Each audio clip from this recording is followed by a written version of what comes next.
नमस्कार विद्यार्थी मित्रांनो, मी कॉमर्सवाला मास्तर आणि या नवीन व्हिडिओमध्ये तुमच्या सर्वांचं स्वागत. विद्यार्थी मित्रांनो, या व्हिडिओ लेक्चर सिरीज मार्फत आपण तुमचा 12वी कॉमर्समधील अकाउंट हा विषय शिकतोय, ज्याच्यामध्ये आतापर्यंत टोटल 7 टॉपिकचा आपण अभ्यास केलेला. हे टॉपिक अभ्यासत असताना या टॉपिकचा थिअरॉटिकल पार्ट, बेसिक कन्सेप्ट अगदी लाईन टू लाईन अभ्यासलेले आहेत.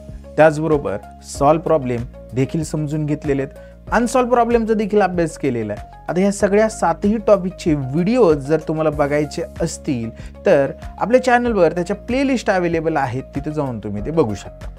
आज आपण अभ्यासणार आहोत टॉपिक नंबर 8 आणि त्याच्यामधील सॉल्व प्रॉब्लेम नंबर 15. तर कोणताही वेळ वाया न घालवता आपण आपल्या एक्झाम्पलला सुरू करूया. चला तर मग पहा विद्यार्थी मित्रांनो, फर्स्टली आपण एक्झाम्पल रीड करू, काय सांगितले ते समजून घेऊ आणि त्याच्यानंतर ते सॉल्व करायला सुरुवात करूया.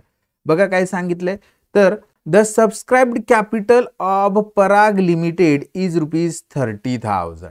बघा 30,000 सबस्क्राइब्ड कॅपिटल म्हणजे विक्रीस काढलेलं भांडवल आहे, म्हणजे इक्विटी शेअर कॅपिटल आहे. 30,000 इक्विटी शेअर कॅपिटल विकाय काढलेले आहेत. एका शेअरची किंमत ₹100 आहे. अँड 50,000 प्रेफरन्स शेअर्स म्हणजे 2 प्रकारचे शेअर विकून ते भांडवल जमा करणार आहेत. 50,000 कोणते शेअर विकणार आहेत? प्रेफरन्स शेअर्स विकणार आहेत. आणि 30,000 कोणते शेअर्स विकणार आहेत? Equity shares. म्हणजे इक्विटी शेअर जे आहेत ते 30,000 आहेत आणि प्रेफरन्स शेअर जे आहेत ते किती आहेत? 50,000 प्रेफरन्स शेअर्स आहेत. आय होप क्लिअर आलेले आहे तुम्हाला. On the both this share ₹80 per share were called up. आणि दोन्ही शेअर्सवर किती रुपये कॉल्ड अप आहेत? ₹80 कॉल्ड अप आहे, म्हणजे ₹80 मागवलेले आहेत. The director forfeit 500 equity share. बघा डायरेक्टरने 500 इक्विटी शेअर काय केलेले आहेत? फॉरफिट केलेले आहेत. कोणाचे? By Ashish who fail to pay first and second call of each ₹20 per share. म्हणजे डायरेक्टरने 500 इक्विटी शेअर्स जप्त केलेले आहेत आशिषचे, ज्याने आपल्याला फर्स्ट आणि सेकंड कॉलचे पैसे दिलेले नाहीत. बरोबर, तेच या ठिकाणी सांगतोय. बघा मी इक्विटी शेअर आहेत, किती शेअर आहेत? 3,000 इक्विटी शेअर आहेत. ₹100 एक शेअर आहे. ₹80 कॉल्ड पे म्हणजे ₹80 त्याच्यावर मागवले. आशिषने 500 शेअर्स घेतले होते. मग त्यांनी 500 शेअर्स घेतले नव्हते म्हणून आपण त्याचे शेअर्स काय केले? जप्त केले. मग का जप्त केले? की त्यांनी फर्स्ट कॉलचे ₹20 दिले नाहीत आणि सेकंड कॉलचे ₹20 दिले नाहीत. म्हणजे ऍप्लिकेशन आणि अलॉटमेंटचे पैसे दिलेले आहेत. आणि they also forfeit 500 preference shares. त्यांनी पुढे असं जाऊन सांगितलं की 500 प्रेफरन्स शेअर्स देखील फॉरफिट केलेले. ते कोणाचे? अशोकचे. Who fail to pay 20 per share on allotment, 20 per share on first call and 20 per share on second call. म्हणजेच त्यांनी आता आपल्याला सुरुवातीपासून इन्फॉर्मेशन काय आहे की 5,000 आपले प्रेफरन्स शेअर्स आहेत, त्याचे कॉल्ड अप व्हॅल्यू आहे ₹80. अशोकनी 500 शेअर्स घेतलेत आणि त्याचे शेअर जप्त केलेत. का जप्त केले? कारण की त्यांनी अलॉटमेंटचे ₹20 दिले नाहीत, फर्स्ट कॉलचे ₹20 दिले नाहीत आणि सेकंड कॉलचे काय दिले नाहीत? ₹20 दिले नाहीत. तर हे फर्स्ट पॅरेग्राफमध्ये सांगितलेलं आहे. आय होप हे तुम्हाला क्लिअर आहे. त्यांनी पुढे जाऊन असं सांगितलेलं आहे की डायरेक्टर रिइश्यू म्हणजेच काय केलेले? विकलेले. These forfeiture share of Ashish at ₹60 per share. बघा आशिषकडून जे फॉरफिट केले होते, म्हणजे आशिष हा आपला इक्विटी शेअर होल्डर होता, त्याच्याकडून जे शेअर जप्त केले म्हणजे इक्विटी शेअर जप्त केले, हे रिइश्यू कितीला केला? ₹80, ₹60 रिइश्यू केलेला. आणि त्यांनी असं सांगितले की ₹80 पेड अप म्हणजे त्याची व्हॅल्यू आपण ₹80 पकडली, ₹60 विकला. अँड दोज अशोक ॲट ₹72 म्हणजे अशोकचा शेअर जो जप्त केला होता, अशोककडे कोणते होते? प्रेफरन्स शेअर्स होते. बघा हे अशोकचे प्रेफरन्स शेअर्स, ते सुद्धा काय केले? आपण जप्त केले. बरोबर, आणि तो कितीला विकला? ₹72 विकला. म्हणून या ठिकाणी बघा ₹72 मी लिहिलेले आहे. ₹80 पेड अप म्हटलेले. All reissue share were taken by Anagha. सगळे शेअर अनघाने टेकन ओव्हर केलेले आहेत. आणि pass the general entries forfeiture and रिइश्यूच्या जनरल एंट्रीज करायच्यात आपल्याला. कोणाच्या? दोघांच्याही. म्हणजेच आपल्याला पराग लिमिटेडच्या इक्विटी शेअर आणि प्रेफरन्स शेअर फॉरफिचर केलेलं आहे. पहिल्यांदा आपण इक्विटी शेअरची फॉरफिट केलेली आपण काय करूया? जनरल एंट्री करूया. इक्विटी शेअर बघा आपण किती फॉरफिट केलेले आहेत? 500 शेअर्स फॉरफिट केलेले आहेत. इक्विटी शेअर्स किती शेअर्स फॉरफिट केलेत? 500. आणि कोणत्या इन्स्टॉलमेंटचे पैसे दिले नाही? फर्स्ट अँड सेकंड कॉलचे पैसे दिले नाहीत. बघा आपण जनरल एंट्री करताना आपलं शेअर कॅपिटल काय होतं?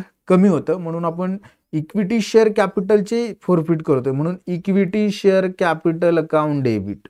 आणि बघा 500 शेअर्स आपण जप्त करणार आहोत आणि त्याचे कॉल्ड अप व्हॅल्यू होते 80 रुपयेच मागवले होते, म्हणून 500 गुणिले 80 जर केलं तर 8×5 म्हणजे 40,000 रुपये शेअर कॅपिटल आपलं कमी होईल. ज्या इन्स्टॉलमेंटचे पैसे दिले नाहीत त्याला देणार आहोत आपण क्रेडिट, म्हणजेच आपण फर्स्ट कॉल आणि सेकंड कॉलचे पैसे दिले नाहीत, त्यामुळे to equity share first call account.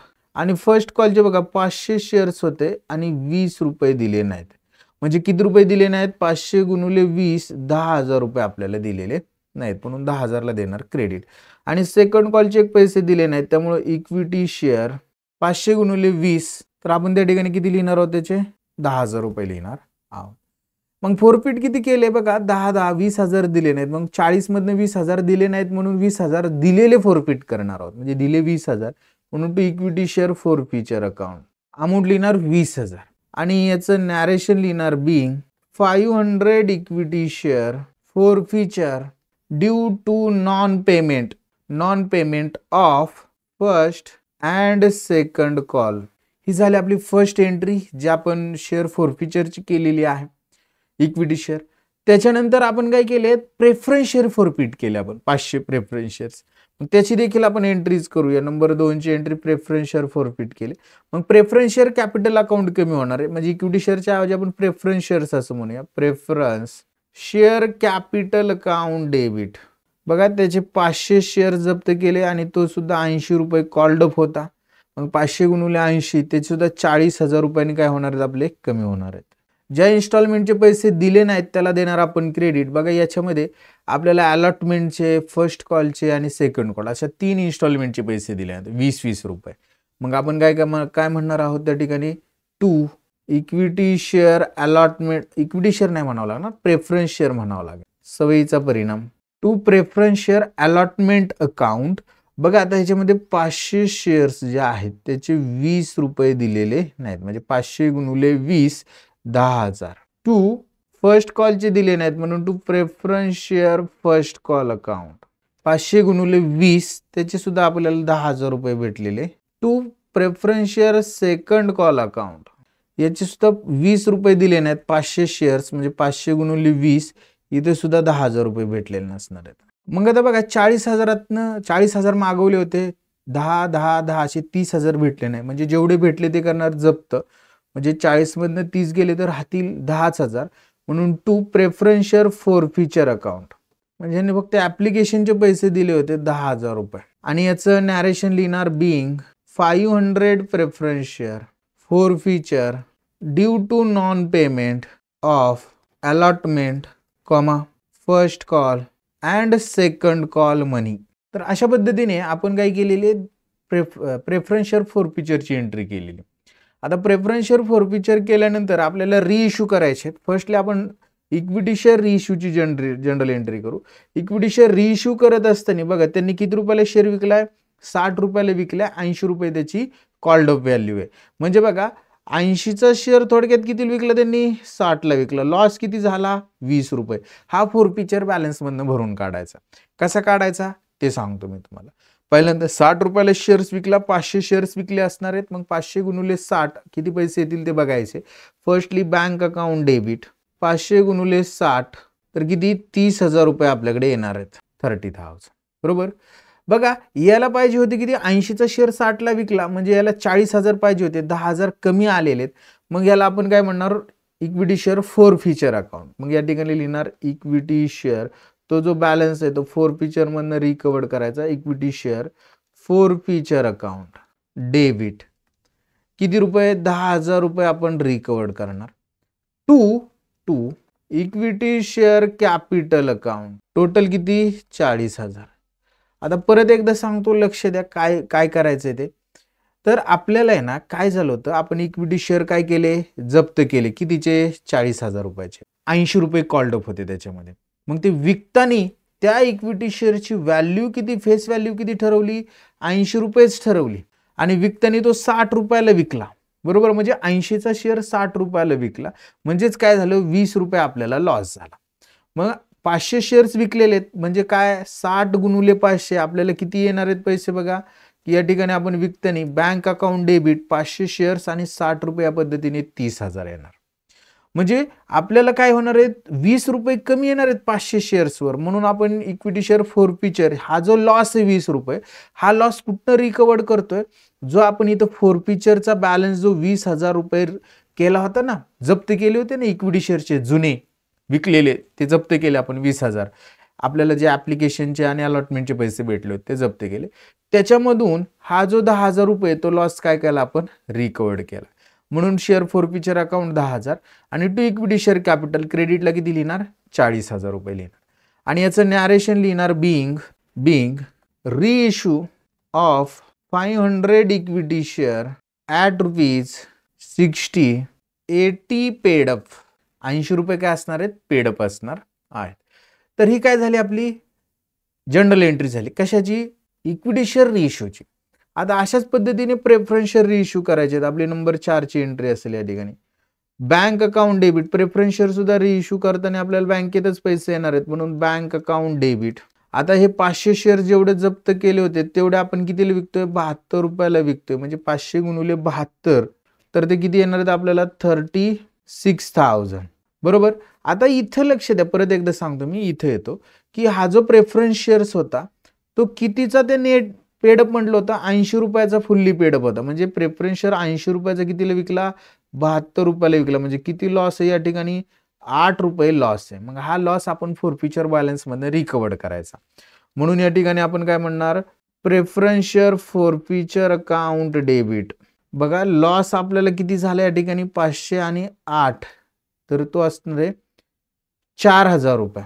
To preference share capital account, कारण की तेवढं प्रेफरन्स शेअर आपलं कॅपिटल आता वाढणार आहे. To preference share capital account. बघा आता कॅपिटल अकाउंटला कितीचं क्रेडिट देणार 40,000 रुपयाचं क्रेडिट देणार. आणि याचं नॅरेशन लिहिणार being preference share reissue at ₹72, 80 paid up.